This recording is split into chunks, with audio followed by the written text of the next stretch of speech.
아버지 하나님, 오늘도 하나님 앞에 나와 예배 드릴 수 있도록 허락해 주셔서 참으로 감사합니다. 저희가 신자로 살아가려고 하면 하나님의 절대적인 도우심이 필요합니다. 또 주님께 나와 예배 드리며 주의 말씀을 들으며 저희 안에 영육 간에 주의 도우심을 얻어야 저희가 이 땅에서 신자로 존재할 수 있습니다. 하나님, 저희 예배 시간을 보호해 주시기를 원하고 어찌하든지 저희가 한 자리에서 한 시간에 모여 성령의 임재하신 가운데 하나님과 교통하고 기도하고 말씀을 듣고 그 가운데서 저희 영혼이 다시 소생함을 얻고 일주일 동안 신자로서 살아갈 참으로 힘을 얻을 수 있도록 도와주시기를 원합니다. 참으로 인터넷으로 예배드리는 가정마다 성령께서 특별한 상황이니 역사해 주시고 또 우리 모든 성도님들 마음을 움직이셔 하나님 앞에 모일 수 있도록 그 마음을 역사해 주십시오. 집안에서 분주하게 살아가다 보면 예배하는 것도 잊어버릴 때가 많을 것이온데 하나님께서 저들의 마음을 인도해보자 하나님께 예배드릴 수 있는 마음을 허락해 주십시오. 아버지 하나님, 이 코로나 사태가 오래 지속되는 가운데 저희 마음에 참 하나님께서 가르치실 것을 가르치시기를 간절히 기도합니다. 먼저 인내를 가르치시는 줄 아는데 하나님, 정말 저희 인내가 바닥나지 않도록 성령께서 우리 마음을 붙잡아 주시고 이러한 기회를 틈타 저에게 인내라고 하는 성품을 만들어 주시옵소서. 언제까지 이러한 일들이 지속될지 저희는 알 수 없으나 주님, 참으로 저희의 기대나 저희의 소망보다 길어지는 것 같아 저희 마음이 좌절되고 낭망됩니다. 그러나 하나님, 이러한 일들을 통해 저희가 인내를 잘 배울 수 있도록 도와주시옵소서.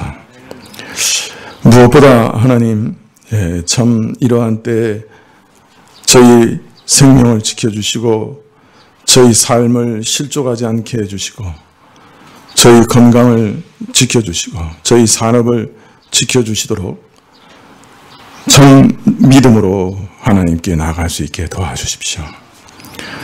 참 피조물로서 모든 것을 주관하시는 창조주 앞에 종이 그 주인에게 탄원하는 법을, 여종이 그 주모에게 참으로 긍휼을 구하는 법을 저희에게 가르쳐 주십시오.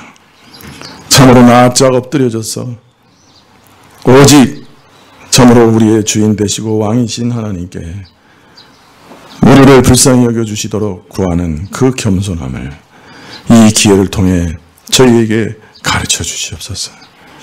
우리 영혼을 주님께 의탁하고 우리 생명을 주에 의탁하고 저희 가족과 산업을 의탁하는 영생 얻는 믿음을 이러한 기회를 타서 더욱 견실하게 얻을 수 있도록 도와주시옵소서. 주님, 그러나 우리가 진토로 지음받은 자들인 것을 기억하시고 저희가 오래 견디지 못할 것을 주님이 아시오니 하나님, 어찌하든 이 환난의 때를 단축시켜 주시기를 원하옵니다. 참으로 온 백성이 회개할 때 하나님께서 온역을 하루에 그치게 하신 일도 저희가 구약에서 읽었사온데 하나님께서 불쌍히 여기시고 기적을 베풀어 주시사 저희 예상보다도 이 일들을 단축시켜 주시기를, 크게 긍휼히 여기시기를, 주의 뜻이면 저희를 불쌍히 여기사 놓아주시기를 이 시간에 기도하오니 주께서 저희 기도를 들어 주옵소서. 아버지 하나님, 저희 이 교우들을 위해 이 코로나 사태를 시작할 때부터 줄곧 간구하오니 저희 생명과 건강을 지켜주시기를 원하고 저희가 실족하지 않도록 저희 믿음을 지켜주시고 특별히 우리 산업들을 지켜주시기를 간절히 기도하옵나이다. 하나님의 은밀하고 기적적인 도움의 손길을 허락하여 주시옵소서. 주님, 참으로 이 나라가 미국과 중국이라고 하는 거대한 두 강대국 사이에 꼭 끼어 있어서 이러지도 못하고 저러지도 못하는 상황인데 두 강대국은 서로 자신의 편에 서라고 몹시 저희 나라를 독촉합니다. 이러한 상황 가운데 위정자들 가운데 솔로몬의 지혜를 주시옵소서. 이 나라를 보존할 수 있는 진정한 지혜를 허락해 주시기를 엎드려 간구합니다. 이 나라를 사람에게도 맡기지 아니하고 오직 하나님께만 의탁하옵니다. 오랜 풍파와 시련 속에서도 이 나라를 지켜오신 데는 하나님의 어떤 특별한 뜻이 있으리라 믿사온데 주께서 그러한 뜻을 다 이루시기를 원하고 이번에도 신실하신 하나님께서 이 나라를 지키시기를 간절히 기도드립니다. 주께 드리는 헌물을 받으시기를 원하고 저희 찬양을 받으시고 저희에게 말씀 주시기를 구하옵되 예수님의 이름으로 기도합나이다. 아멘. 말씀은 베드로전서 1장 3절에서부터 4절까지 말씀입니다.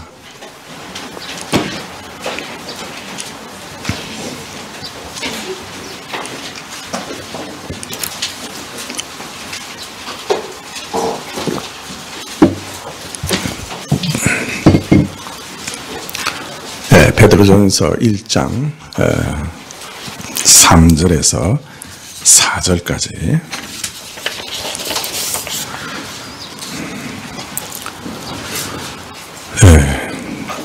신약 377쪽인데요. 찾으신 줄 알고 봉독해 드리겠습니다. 찬송하리로다 우리 주 예수 그리스도의 아버지 하나님이 그 많으신 긍휼대로 예수 그리스도의 죽은 자 가운데서 부활하심으로 말미암아 우리를 거듭나게 하사 산 소망이 있게 하시며 썩지 않고 더럽지 않고 쇠하지 아니하는 기업을 있게 하시나니 곧 너희를 위하여 하늘에 간직하신 것이라. 아멘.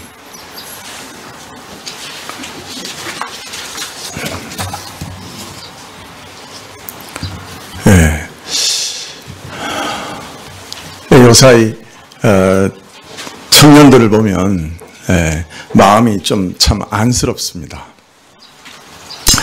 그 아무리 노력을 해도 그 참 변변한 직장 얻기가 힘들고 또 참 아무리 애써도 변변한 집을 사기도 장난하기도 어렵습니다. 그러다 보니 결혼도 늦어지고 또 아이를 낳고 키우는 일도 부담스러운 일이 되고 말았죠. 이전에는 그렇지 않았던 것 같은데 청년들의 삶이 참 고달파 보여요. 그렇지만 역으로 노인의 입장에서 보면 오히려 고생하더라도 이 청년들이 부럽습니다. 일면 참 부럽습니다.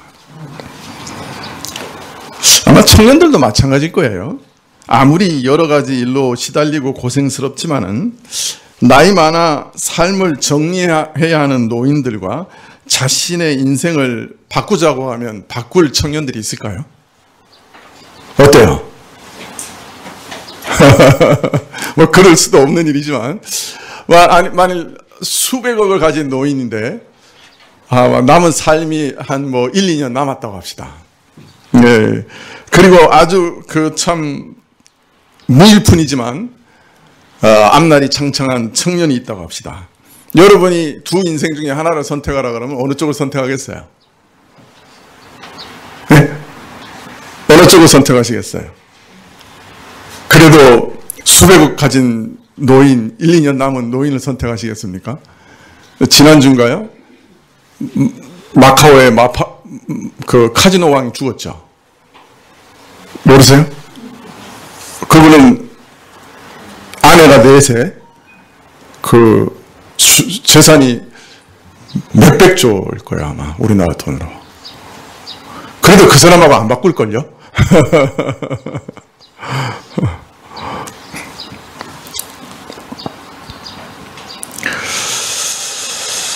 왜 그렇죠? 청년에게는 미래가 있고 가능성이 남아있고 소망이 있기 때문입니다. 그래서 나이 든 사람은 청년들에게 이렇게 말하고 싶어요. 이 사람들아, 걱정할 거 없어. 불평할 것도 없어. 내가 지금 청년이라고 하면 하루 종일 찬송을 부르며 힘차게 살아갈 것 같아. 젊은 것 하나만으로도 감사하고 그것으로도 충분히 즐거워할 것 같아. 너희에게는 미래가 있잖아. 앞날에 소망이 있잖아. 너희는 아무리 돈을 많이 가졌어도, 높은 지위에 이르렀어도, 무엇을 많이 알아도 오히려 고생하는 젊은이가 부럽다네. 더 소망이 있어 보인다네. 이제 내게는 미래가 없으니 많이 가졌으면 못하고 많이 알면 무엇하겠나.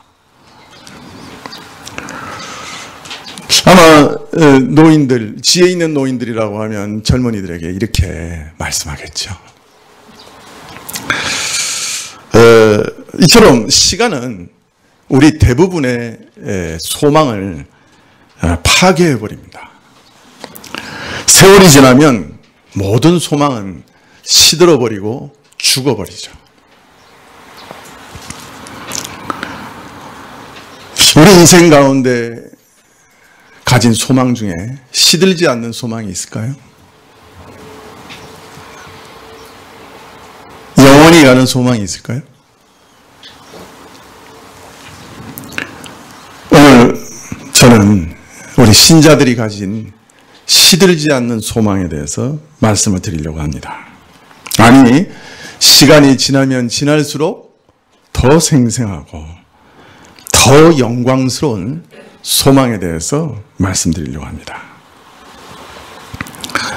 놀랍게도 우리 신자들에게는 시들지 않는 소망이 있습니다. 폐하여지지 않는 소망이 있어요. 네. 지난주 말씀에서는 우리는 태초 이전에 하나님의 사랑을 받은 자들이라 말씀을 드렸죠. 참 신비한 말씀을 드렸습니다. 태초 이전에 그 어떤 것도 존재하기 이전에 하나님의 마음속에 우리 한 사람 한 사람에 대한 사랑이 있었다라고 성경은 아주 분명히 계시하고 있습니다. 그리고 그 사랑 때문에 우리를 택하셨다라고 분명히 말씀을 하고 계십니다. 자, 그런데 참 뜻밖의 말이지만 이런 사랑과 주의 택하심을 받은 자들은 이 땅에 뿌리를 내리지 못하고 정착하지 못하고 나그네로 산다. 그렇게 말합니다. 주의 택하심과 사랑이 우리로 이 땅에 정착하지 못하게 한다는 거예요. 그 은혜를 얻은 사람들은 이 세상에서 나그네로 산다는 거예요. 세상 사람들은 이런 얘기 들으면 아니, 도대체 그게 무슨 소리냐? 아니, 무슨 사랑이길래 이 땅에서 그렇게 유리방황하고 정착하지 못하고 떠돌이처럼 불안하게 살게 만드느냐? 아니, 그런데 그게 또 뭐 그리 좋은 거냐? 그렇게 되묻게 되겠죠. 근데 오늘 베드로는 그게 뭐 그리 좋은가? 그 이유를 우리에게 말씀하고 계세요. 세 가지로 말씀하시는데요. 1장 3절부터 보면 찬송하리로다. 제가 조금 우리 성경하고 다르게 읽을 거예요. 찬송하리로다. 우리 주 예수 그리스도의 아버지 하나님이 그 많으신 긍휼대로 우리를 거듭나게 하시고 예수 그리스도의 죽은 자 가운데서 부활하심으로 말미암아 우리에게 산 소망이 있게 하시며 썩지 않고 더럽지 않고 쇠하지 않은 기업을 있게 하시나니 곧 너희를 위하여 하늘에 간직하신 것이라. 우리 성경하고 좀 다르게 읽었죠. 우리 성경처럼 읽을 수도 있고 제가 방금 읽어드린 것처럼 읽을 수도 있습니다. 어느 쪽을 택하든 그 뭐 뜻이 그렇게 큰 차이는 없지만 이게 우리 성경은 좀 복잡해요. 우리 성경이 더 풍성한 의미를 드러내긴 하지만 좀 복잡해서 설교하기 쉽게 이렇게 좀 번역을 했습니다. 어느 쪽이든 번역이 가능해요. 베드로는 먼저 하나님이 우리 신자들에게 주신 이 은혜를 생각하면 이 찬송이 터져 나오는 것을 막을 수가 없었어요. 그래서 자기가 지금 이제 설명하려고 하는 말씀을 시작하기 전에 마음속에서부터 이렇게 찬송이 터져 나오는 거예요. 아, 찬송하리로다. 신자가 받은 은혜가 얼마나 좋은지, 얼마나 영광스러운지, 그 은혜를 생각할 때 벅차오르는 감사와 감격 때문에 말을 시작하기 전에 찬송하리로다, 이렇게 찬송을 먼저 하고 있어요. 베드로는 이 하나님이 주신 은혜를 생각할 때 마음이 확 격동된 거죠. 자, 그리고 그 찬송의 대상에 대해서 말하기를 우리 주 예수 그리스도의 아버지 하나님을 찬양한다, 그렇게 말씀을 하십니다. 제가 윗도리를 좀 벗어도 될까요? 예, 제가 땀을 비실비실 흘리고 있어요.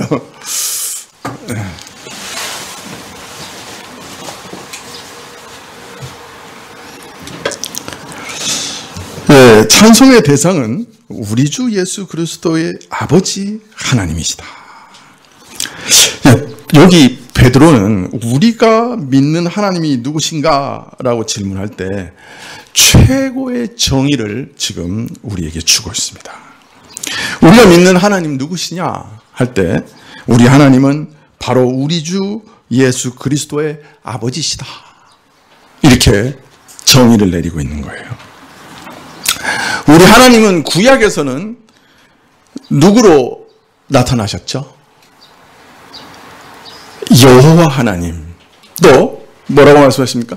이스라엘의 하나님, 또 아브라함과 이삭과 야곱의 하나님, 이렇게 자신을 계시하셨어요. 자, 그런데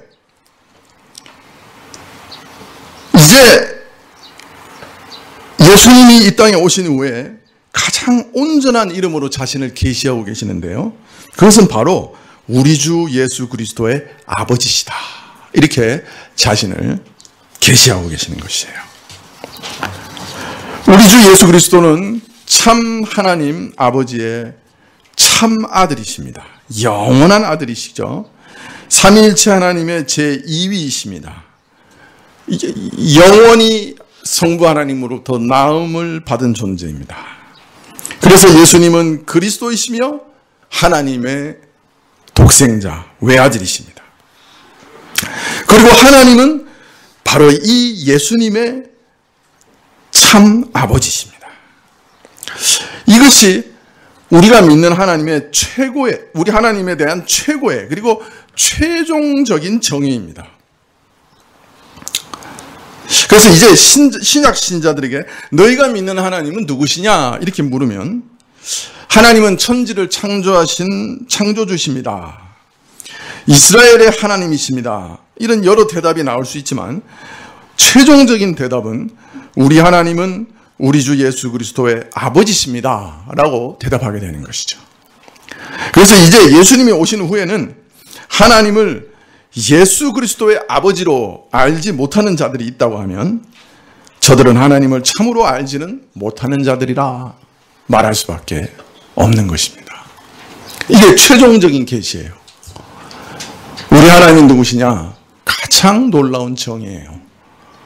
우리 주 예수 그리스도의 아버지십니다.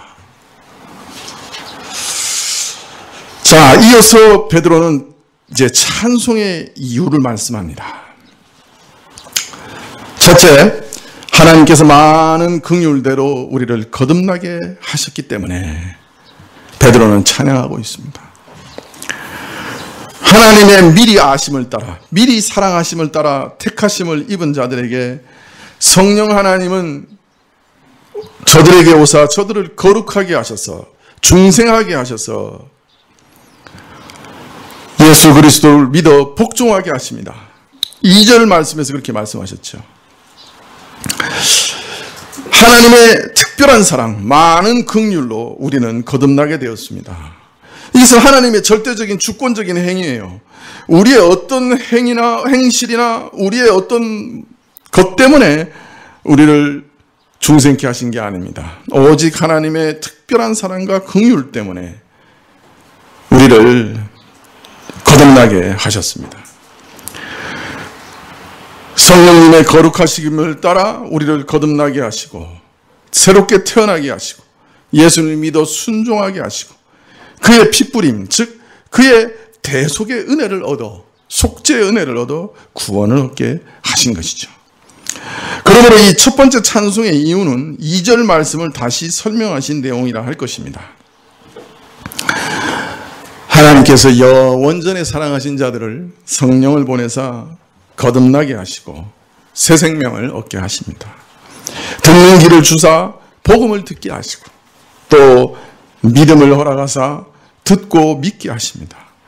그래서 예수님을 통한 모든 복에 참여하게 하십니다. 예수님과 연합되게 하시고 예수님과 함께 하나님의 아들이 되게 하시고 하나님의 백성이 되게 하시고 영원한 생명을 얻게 하십니다. 예수님께서 십자가에서 지옥의 심판을 받은 것이 다 내 것이 되어서 우리는 하나님의 저주와 심판에서 벗어나게 되고 하나님과 화해하게 됩니다. 그리고 날마다 하나님을 의식하고 하나님과 교통하는 영원한 생명, 새 생명을 누리며 삽니다. 이것은 사람이 원한다고 되는 것 아니고 사람이 사실 노력한다고 되는 것도 아니죠. 먼저 하나님의 특별한 긍휼하심 때문에 가능해진 것이죠. 물론 우리의 반응은 분명히 있고 우리가 믿어야 되고 우리가 노력하고 애쓰고 읽고 하나님을 찾아 나서야 됩니다만은 그 모든 것 이전에 주의 긍휼하심이 있어야 했던 것이죠. 이것을 얻은 사람은 사실 이 땅에서는 아무것도 다른 거 부러워할 것이 없지요.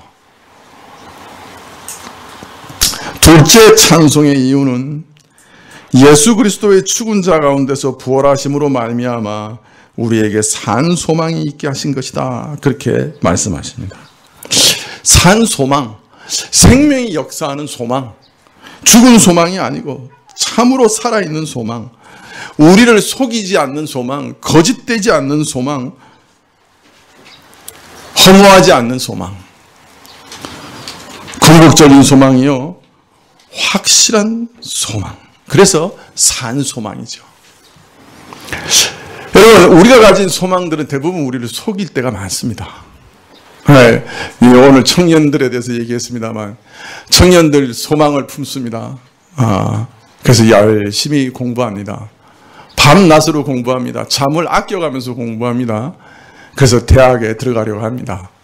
그러나 혹 원하는 대학에 들어갔다 할지라도 종종 많은 학생들은 내가 이런 것 얻으려고 그렇게 열심히 공부했나, 그렇게 낙심할 때가 많습니다. 어떤 사람은 직장에 들어가는 소망을 품습니다. 직장에 들어가기만 하면 모든 것이 해결되리라.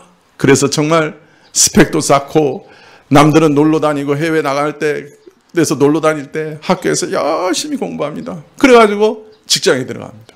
웬걸 직장에 들어서 한 달도 되지 않아서 실망합니다. 내가 이런 일 하려고 그렇게 고생했나. 마음에 드는 결혼 상대자를 만납니다. 집안에서 반대해도 목숨을 걸고 결혼하겠다고 난리를 핍니다. 뭐 별의별 일을 다 겪고 결혼에 성공합니다. 그런데 얼마 지나지 않아서 입에서 이런 말이 나옵니다. 속았다.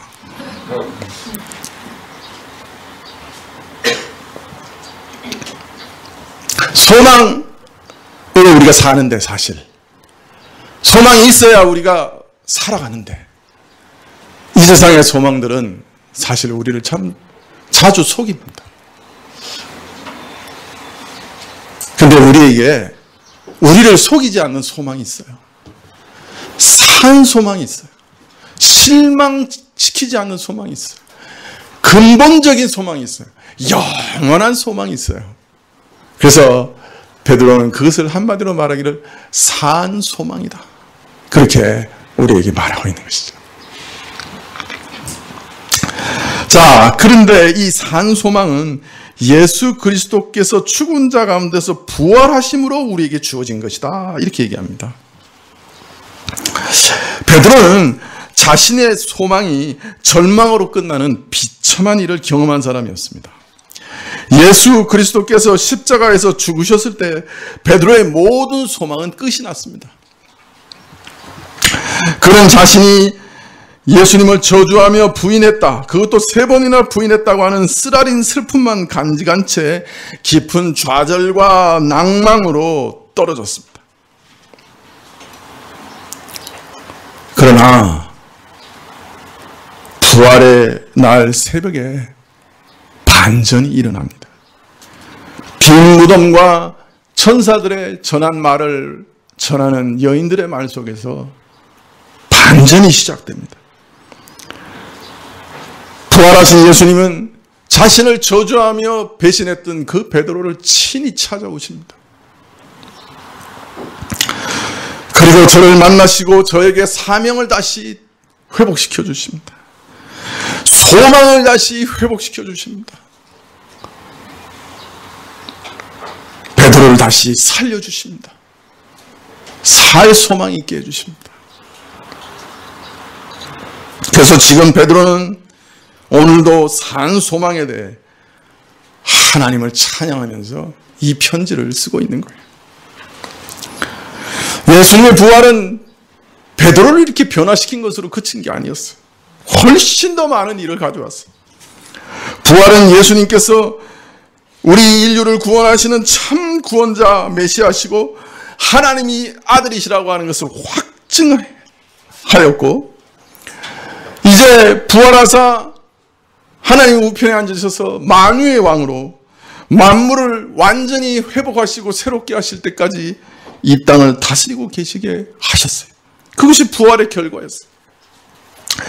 예수님의 부활로 인해 우리는 영원한 생명을 얻었고 의와 거룩을 얻었고 새로운 몸을 얻게 될 것이요, 하늘의 모든 신령한 것을 얻게 될 겁니다. 그래서 이제 우리는 예수님께서 모든 영광과 함께 하늘로부터 다시 돌아오실 날을 기다리고 있습니다. 베드로는 이 모든 것을 산 소망이다, 이렇게 한마디로 말하고 있는 것이죠. 베드로가 자신이 말하기도 전에 찬송하리로다 하고 감격하여 외칠 수밖에 없었던 세 번째 이유는 4절에 있습니다.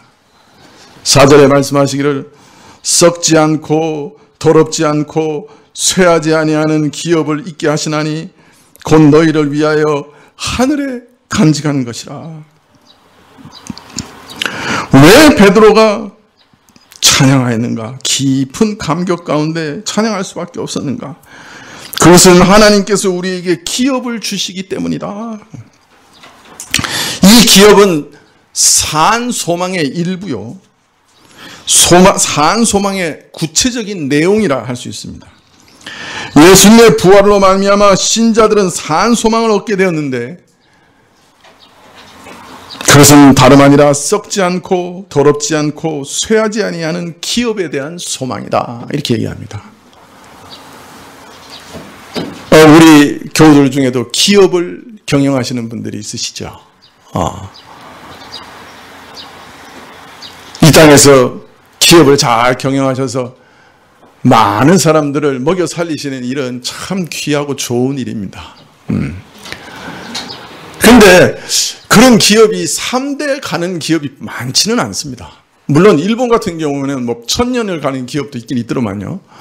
그러나 참 3대 가는 기업이 그리 많지 않습니다. 그런데 오늘 하나님께서 우리를 위해 놀라운 기업을 예비하셨다, 이렇게 말씀하고 계시는 거예요. 성경을 보시는 분들은 이 기업이라는 말에 상당히 익숙하실 겁니다. 그죠? 이 기업이라는 말은 유업이라는 말로 번역될 때도 있습니다. 자, 그런데 이 기업이란 말이 구약에서 어디서 나오죠? 네? 구약에서 이스라엘에게 약속한 가나안 땅을 뭐라 그럽니까? 이스라엘의 기업이다, 그렇게 얘기합니다. 이스라엘은 가나안 땅을 점령을 했습니다. 그래서 자신들이 심지 않는 과수원을 얻었고요. 또 밭을 얻었고 목초지를 얻었습니다.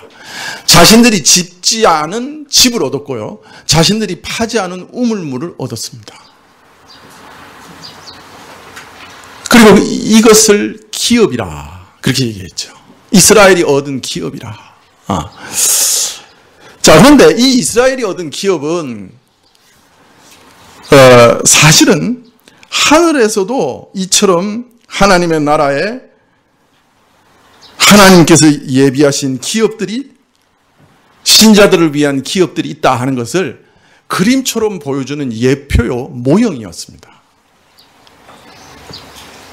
그러니까 구약의 그 기업들은 앞으로 장차 성도들이 하늘의 나라에서, 신령한 나라에서 얻을 기업을 미리 보여주는 그림 같은 것이었어요. 그래서 신약에서는 이 기업을 말할 때 항상 하나님 나라를 얻는 일에 많이 사용합니다. 그래서 고린도전서 같은 경우에는 하나님 나라를 유업으로 얻는다 하는 말이 아주 여러 번 나옵니다. 하나님 나라가 기업이라는 거예요, 우리. 또 로마서 8장 17절 이런 데 보면 그리스도가 받으신 모든 영광과 복이 성도, 그 복에 우리 성도들이 참여하는 것이 우리의 기업이다. 이렇게 말씀하시는 거예요. 자, 그러니까 그리스도가 받으신 모든 영광과 복이 내 것이 될 거다 말이에요. 그게 우리의 기업이다. 이렇게 얘기하셔요. 그리고 또 고린도전서 3장, 4장 이런 데 보면 우리가 이 땅에서 행한 모든 삶과 행위가 그 가치가 영원히 남게 될 것인데 그게 또 우리의 기업이다. 이렇게 얘기하고 계셔요. 놀랍죠? 그러니까 우리는 이 땅에만 기업이 있는 게 아니고 정녕 하나님이 예비하신 기업이 있는 거예요. 믿으세요? 물론 뭐 문패고 황금 문패고 뭐 길이 뭐 보석길이고 그렇지는 않을지 몰라요. 너무나 다른 차원의 것이기 때문에. 그러나 하여튼 우리에게 말로 할 수 없는 그런 영광스러운 기업이 준비되어 있습니다. 자, 베드로는 이 기업의 성격을 세 가지로 말씀하시는데요. 첫째로는 이 기업은 썩지 않는다 그랬습니다. 썩지 않을 기업이다. 제가 초등학교 4학년 때 그때 왜 그런 생각을 했는지 모르겠는데 안경다리 하나라도 영원히 가는 것이 있으면 내가 그 일을 위해 내 삶을 투자해야 되겠다. 그런 생각을 했어요. 왜 그 생각을 했는지 잘 모르겠는데 근데 그때 생각해 보니까 제 주변에 영원히 가는 게 하나도 없는 거예요. 아무리 좋은 물건이라도 이거 참 좋다, 이거 참 번쩍인다, 참 예쁘다, 새롭다 그랬는데도 시간이 지나면 다 낡아서 다 버리게 되는 거예요.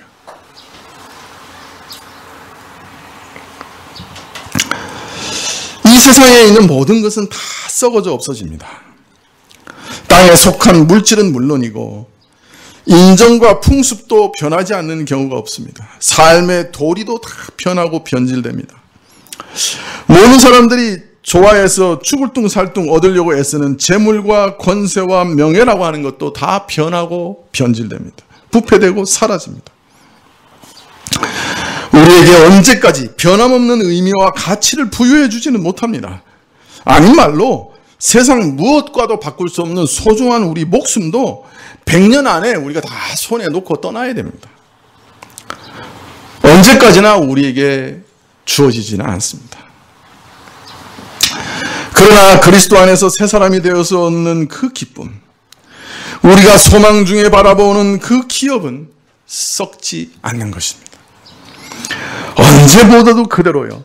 다시 꺼내보면 더 귀한 것이요. 그 가치와 영광이 영원히 빛나는 것입니다. 둘째, 우리가 바라는 기업의 성격은 더럽지 않은 기업이다. 이렇게 얘기합니다. 우리를 위해 예비하신 기업은 순전하고 순수한 기업입니다. 여러분, 세상에 더럽지 않은 것은 없습니다. 노골적으로 얘기해서 죄로 오염되지 않은 것은 없습니다. 세상의 모든 것이 사람의 더러운 욕심과 욕망으로 다 더럽혀져 있습니다. 이전에 참 한번 젊을 때 가봤는데 좋은 경치가 있는 곳이 있었어요. 그래서 최근에 한번 다시 가봤는데 아니, 건물들이 그렇게 많이 들었었어요. 경관이 다 헤쳐지고 말았어요. 좋은 경관을 이용해서 그거 보러 오는 사람들을 위해 장사하려고 건물들이 막 들어섰는데 아름다운 경치 다 망가지고, 그래서 쓸쓸하고 씁쓸한 마음을 품고 내려온 적이 있습니다. 사람 손이 더해지면 다 더럽혀집니다. 남녀의 복되고 아름다운 관계가 더러운 욕망으로 얼룩지고 죄로 이그러지고 파괴됩니다. 부모 자식이 피를 나눈 형제가 다른 마음과 더러운 욕망으로 뒤틀립니다. 아유, 최근에 안타깝게도 김대중 선생 아드님들께서 유산 가지고 재판한다는 얘기가 나오더라고요. 그죠? 마음의 욕망으로 그 형제관계도 다 뒤틀리는 거예요. 사회를 올바로 다스리고 이끌어가야 할 정치는 정치가들의 이기심과 그들의 거짓과 위선과 불의로 더럽혀졌습니다. 최근에 아주 훌륭한 NGO, 정말 아주 훌륭한 일을 하던 NGO의 대표가 그 기금을 사적으로 이용했다라는 얘기가 나와서 갑론을박이 막 일어나는데, 모르겠습니다만은 그게 사실이라고 하면 좋은 목적이 사람의 사적인 욕망으로 더럽혀진 일이라, 그렇게 볼 수 있겠죠. 교육, 예술, 철학, 과학, 흔히 문화라고 부르는 인간의 재주와 수고를 다해 갈고 닦아 이루어낸 모든 것들이 어느 하나라도 죄로 더럽혀지지 않은 것은 없습니다, 사실. 하나님께서 창조하신 순수함을 그대로 유지하고 간직한 것은 어디에도 없습니다. 자, 그러나 믿는 자가 그리스도 안에서 소망 중에 기다리는 그 기업은 죄와 상관없이 순전한 것이요, 죄의 모든 더러움이 제거되고 정결케 되었을 뿐 아니라 아름답게 되고 영광스럽게 된 그것을, 아주 순결한 그것을 그리스도 안에서 우리가 얻게 될 것이다, 그렇게 말씀하십니다. 그것을 우리가 지금 다 우리 차원을 뛰어넘는 너무 영광스러운 것이라 그저 우리 눈으로 봐도 우리가 다 몰라요. 다 느낄 수도 없어요. 그러나 본질을 얘기하기를 썩지 않고 더럽지 않고, 그리고 세 번째는 쇠하지 않는다, 그렇게 말합니다. 오늘 잠깐 누렸다가 내일 빼앗기는 그런 거 아니라는 거예요. 오늘 분명히 가지고 있었는데 깨어나 보니 사라졌어요.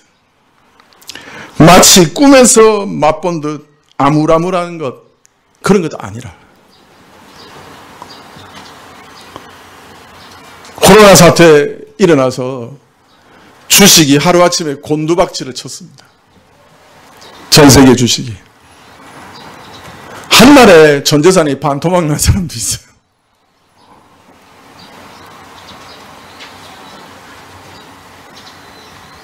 내가 엉켜쥐고 있는 줄 알았는데 허무한 거예요.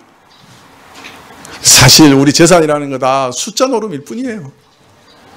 그래서 숫자 좀 많다고 기분 좋고 즐거워하다가 어느 날 보니까 숫자가 다 없어지는 거예요. 내가 그 누리는 거 똑같아요. 삼시세끼 먹는 거 아무리 많이 먹어도, 아무리 잘 먹어도 마찬가지예요. 저는 그게 그렇게 인상에 남아요. 정주영 씨가 점심때마다 비빔밥 드셨대요. 그 부자가. 세상에 그 좋은 거 다 드셔봐도 된장찌개하고 비빔밥보다 못한 거예요. 매일 점심에 비빔밥 드셨다는 거예요. 그 그저 차에서 내릴 때 누가 먼저 내려가지고 문 열어주고 엘리베이터 먼저 눌러주는 거 외에 별 차이 없어요. 삶이.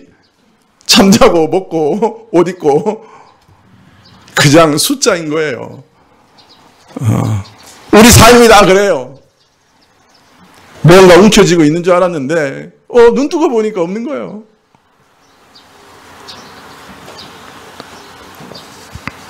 그런데 이 하나님이 우리를 위해 예비하신 기업은 사라지지 않는 기업이에요. 쇠하지 않는 기업이에요. 영원히 존재하는 기업. 영원히 우리 소유예요. 영원히 우리 소유가 되는 게 뭐가 있어요, 우리에게?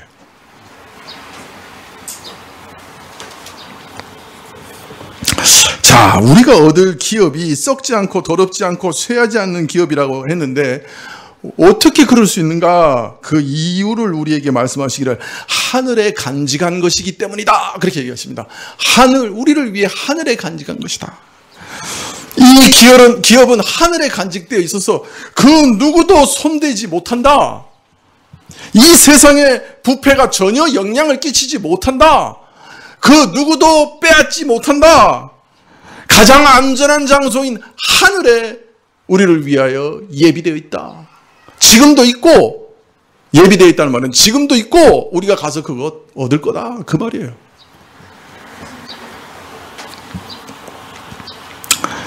그래서 신자는 이 땅에서 어떤 재난을 만난다 할지라도, 혹 이 땅에서 손실과 손해를 보고 재산과 산업을 빼앗긴다 할지라도, 이 땅에서 건강을 잃고 욕을 당한다 할지라도 우리는 하늘의 상이 크다는 사실을 기뻐할 수 있으며 영원한 유업이 우리를 기다리고 있기 때문에 즐거워할 수 있는 거예요. 이 기업은 손해보는 일이 없고 잃어보는 일이 없고 빼앗기는 일이 없어요. 그리고 그 가치가 쇠하지 않고 영원해요. 그러니 안심하고 기뻐하는 거예요.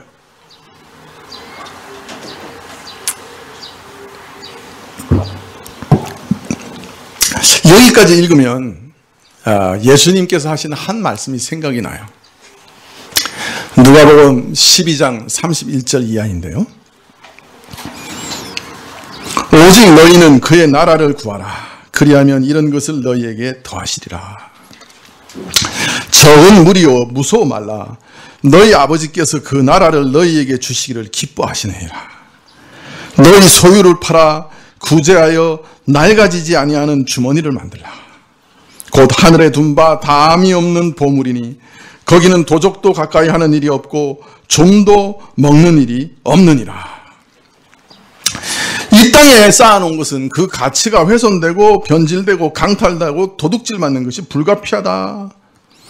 좀이 먹는다. 좀은 옷을 해야 하는 곤충이죠. 옛날에는 옷감이 귀했기 때문에 부자는 자신의 부를 옷감을 쌓아놓음으로 저축하려고 했어요. 그런데 좀이 그 옷감에 구멍을 뚫어버리면 어떻게 됩니까? 가치가 떨어지고 못 쓰게 되죠. 도둑이 들어와요. 땅의 것을 추구하며 살아가고 땅의 모든 가치를 쌓아놓으면 그 삶은 언제 훼손될지, 어떻게 강탈당하고 도적 맞을지 모르는 불안하고 덧없는 참으로 허망한 인생이 될 수밖에 없는 것이죠.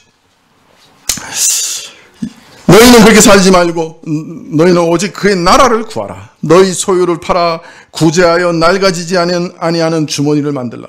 곧 하늘에 둔 바 담이 없는 보물이니.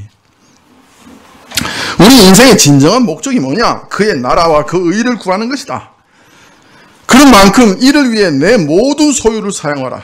그것이 재물이든지 재능과 능력이든지 내 소유, 지위와 권세든지 지식과 학문이든지 이 모든 것을 이 목적을 위해 그의 나라를 구하는 일을 위해 사용하라. 그렇게 말씀합니다. 잠시 이 땅에 사는 생명이요, 잠시 우리가 맡아 사용하는 이 땅의 소유도 참으로 중요하고 귀중한 것은 이것들이 바로 하나님 나라를 위하여 사용될 수 있는 것들이기 때문이다.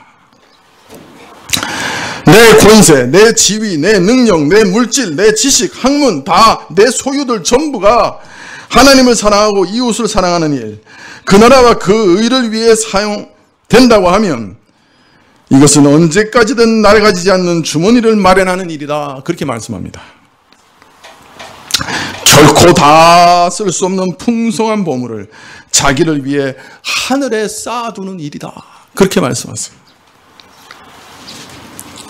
영광스러운 기업을 얻게 되는 일이라.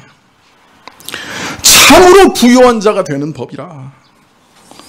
말을 하면 썩어 없어질 땅의 것을 사용하여서 이것을 팔아서 영원히 없어지지 아니하는 무한한 가치의 신령한 하늘의 보물을 얻는 것입니다. 눈앞에 이익에 급급해서 사는 자, 내일 굶어 죽더라도 오늘 먹고 마시며 놀자고 하는 사람은 결코 따를 수 없는 삶입니다마는, 산 소망을 붙들고 살아가는 자, 마지막 날 예수 그리스도께서 가져오실 영광스러운 기업을 소망하는 자, 믿음으로 사는 자는 하늘에 자신의 부를 쌓으려고 할 거예요. 요사이 코로나 사태로 인해 자본가들이 난리가 났습니다. 우리하고는 별 상관없는 얘기인데, 이 돈 많은 분들, 이 자본가들이 이구동성으로 뭐라고 얘기하냐면 어디 투자할 데가 없다는 거예요. 많은 사람들이 예측하기를 앞으로 디플레이션이 올 거다, 이렇게 예측을 합니다. 그 자산의 가치가 막 하락할 거라는 거예요. 그러니까 지금 부동산에 투자하지 말라는 거예요. 부동산 10억 주고 사도 디플레이션 일어나면 5억 될 테니까 지금 사면 안 된단 말이에요. 그래서 지금 부동산 사지 마라. 지금 사면 안 된다. 주식을 투자하지 마라. 주식 투자하면 자산 가치는 보호되는데 지금은 더 문제가 그 회사가 부도날 수 있다는 거예요. 그 회사가 부도나면 주식은 휴지야. 그래가지고 지금 회사에 주식에 투자하지 마라. 이제 그렇게 얘기하는 거예요. 레오 달리오라고 하는 사람이 있는데 미국에 뭐 한 200조 원 이렇게 굴리는 사람이에요. 근데 이 사람이 한국에 대해서 아주 진지하게 권면을 했어요. 두 가지를 권면했는데, 하나는 정부에 대해서는 가장 중요한 기업들을 보존해라. 어떤 방법을 쓰더라도 중요한 기업들을 살아남게 해라. 그럼 그만큼 위기가 올 거란 얘기예요. 두 번째, 개인에 대해서는 아무리 주식을 잘 투자해도 이익 내는 건 정말 어려운 일이니, 나도 어려운 일이니 주식에 투자하지 말라. 그 두 마디였어요. 우리나라는 전부 거꾸로 가죠, 지금. 그게 큰일이야.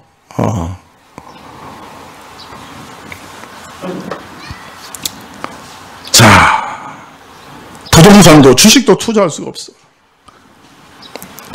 자, 그러면 현금이 확보됐다가 자산 가치가 하락하면 그때 사면 된다. 이게 또 이제 우리나라 사람들의 이게 생각이에요.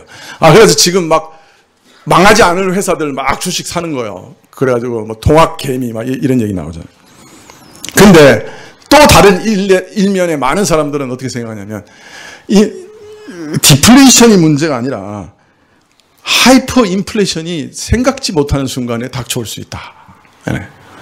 베네수엘라가 1,000원짜리 휴지가 어느 날 보니까 10,000원이 되고, 그 다음날 보니까 10만 원 되고, 그 다음날은 100만 원 돼. 수레로 돈을 끌고 가야 휴지 하나 사가지고 오는 거야. 그럴 바에 휴지를 쓰지 말고 돈을 사용하면 되지.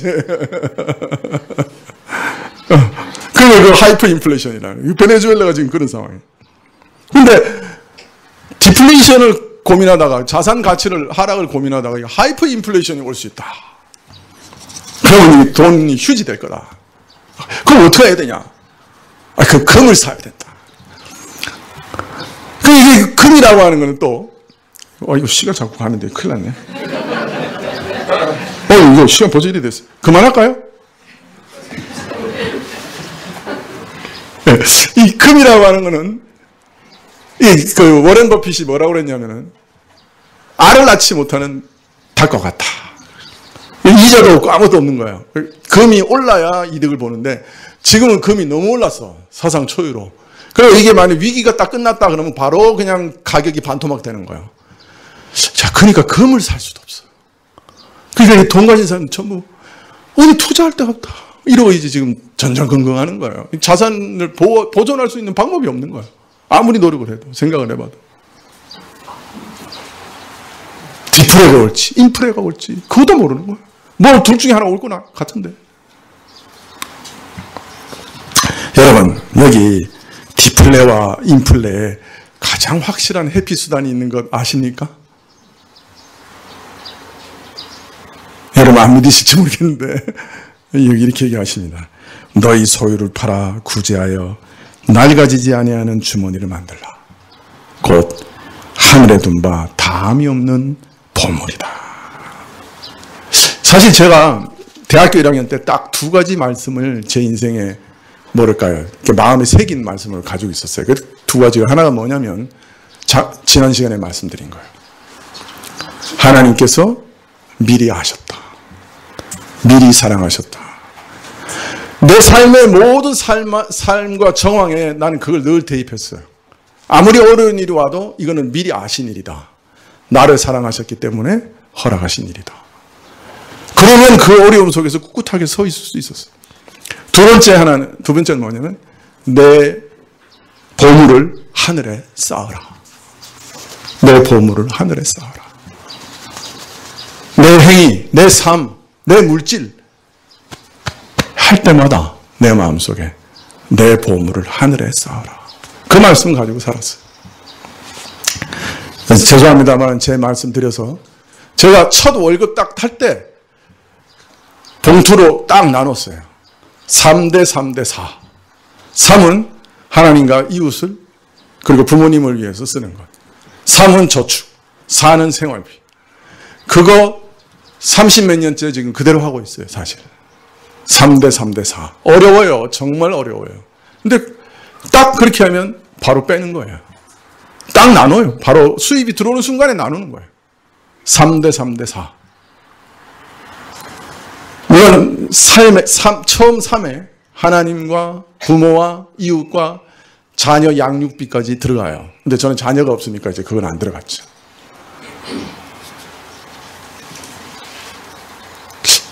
얼마 전에 아내가 합정동에 갈 수 있냐? 빨리 가야 된다. 그래서 내가 차를 태워달라 그래서 그래 차를 태워주면서 왜 가냐 그러니까 당근이 울렸다는 거예요.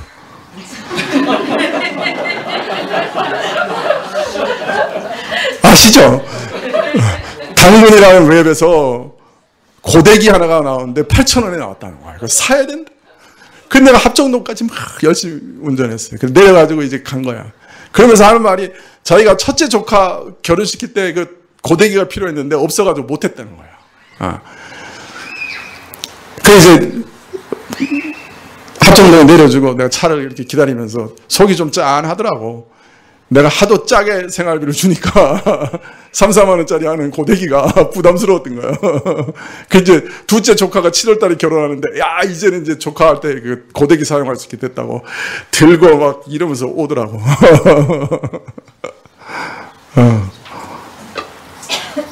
그런데 신기한 거는 지금까지 내가 남에게 뭘 주겠다 했을 때 아내가 반대한 적이 없었어요. 물론 액수를 조정하자고 신랑이를 한 적은 있지만 남에게 뭘 주겠다 할 때 반대한 적은 한 번도 없었어요. 제 기억에. 그래서 제가 그렇게 지금도 감사해요. 하나님 앞에 우리가 동일한 기업을 얻을 줄 제가 믿습니다. 내가 그렇게 기도합니다. 사실 요새는 조금 느렸어요. 삶을 조금 앞을 느리고 저축을 좀 줄였어요. 생활비도 한 5쯤 늘렸어요. 이제 남은 삶이 얼마 안 남았기 때문에 생활비, 저축을 좀 줄여도 되리라 그런 생각이 들어서 조금 줄였습니다. 그러나 앞에 맨 처음 3은 좀 더 늘려가려고 해요. 이 영원한 투자라고 여기기 때문에 그렇습니다. 물론 저축하는 것도 하나님 영광을 위해서 저축하는 거예요. 내가 은퇴한 이후에 교회에 너무 짐을 지우지 않기 위해서 저축하는 거예요. 생활비도 어떻게든 적절하게 하나님 뜻 안에서 낭비하지 않고 살아가려고 노력하는 것이죠. 사실 앞날을 예측하지 못하는 상황이고 인플레가 오든지 디플레가 올 거예요. 그건 거의 틀림없는데 디플레가 오면 저축을 늘려야 돼요. 인플레가 오면 빚을 늘려야 돼요. 무슨 말인지 모르시죠?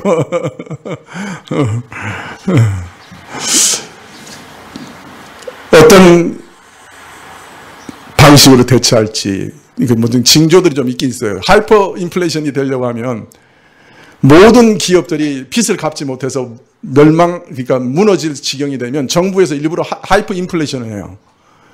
그러면 빚이 휴지가 되니까 기업을 살릴 수 있어요. 모든 백성들은 다 망하게 되죠. 모든 자산이 휴지가 되니까. 독일이 그렇게 했어요. 위기를 바이마르 공화국일 때 기업들 살리기 위해서 하이퍼 인플레이션을 만들어버린 거예요. 근데 우리나라는 그렇게도 못할 거예요. 왜냐하면 외자 빚이 많기 때문에 그럼 오히려 더 큰 손해가 되거든요. 하여튼 그건 막아내리라 생각하지만은 디플레나 인플레가 올 가능성이 많아요. 그럼 어떻게 대처해야 되느냐? 그냥 사세요. 지금은 다른 방법 없어요. 뾰족한 방법이 없어요. 견실하게 사는 것이 중요해요. 어떤 면에서는 빚이 있는 사람은 줄여가고 저축을 늘려가고 낭비하지 말고 견실하게 사세요.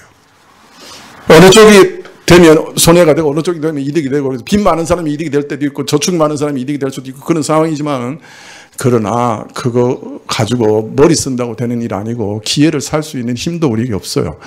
우리는 견실하게 사시면 돼요. 여하튼 우리는 일생 동안 너희 소유를 팔아 구제하여 낡아지지 아니하는 주머니를 만들라. 너희 보물을 하늘에 쌓으라 하는 말씀을 깊이 유념하며 사시면 좋을 것입니다. 우리의 모든 소유, 그것이 재물이든지 재능이든지 능력이든지 지위든지 권세든지 지식이든지 학문이든지 다른 사람, 하나님을 위해 섬기는 데 사용하십시오.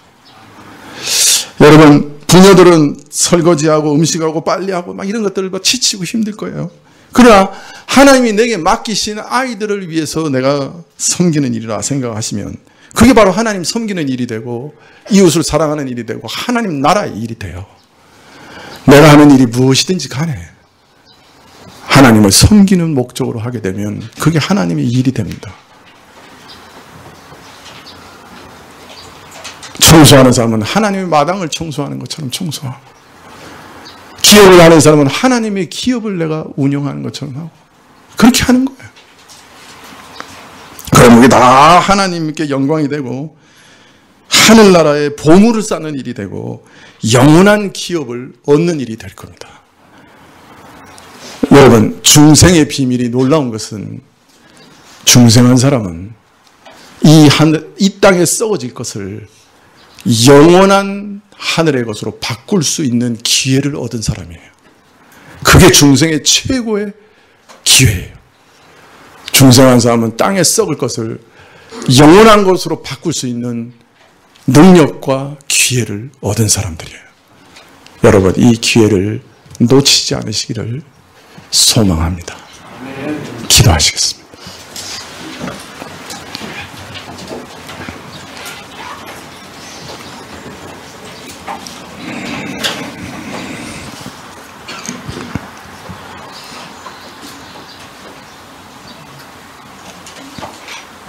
아버지 하나님, 우리 이 세상 휙 지나갑니다. 무슨 일을 만날지 모릅니다. 이 땅에 쌓아둔 것, 안전한 것 없습니다. 그러나 우리에게는 영원한 나라가 있다 위로하십니다. 영원한 기업이 있다 위로하십니다. 안전한 자산이 있다 가르치십니다. 주여, 우리에게 지혜를 주시고 눈을 열어주십시오. 우리가 무엇을 위해 살아가야 할지 알게 해주십시오. 예수님의 이름으로 기도합나이다. 아멘. 539장 찬송하시겠습니다.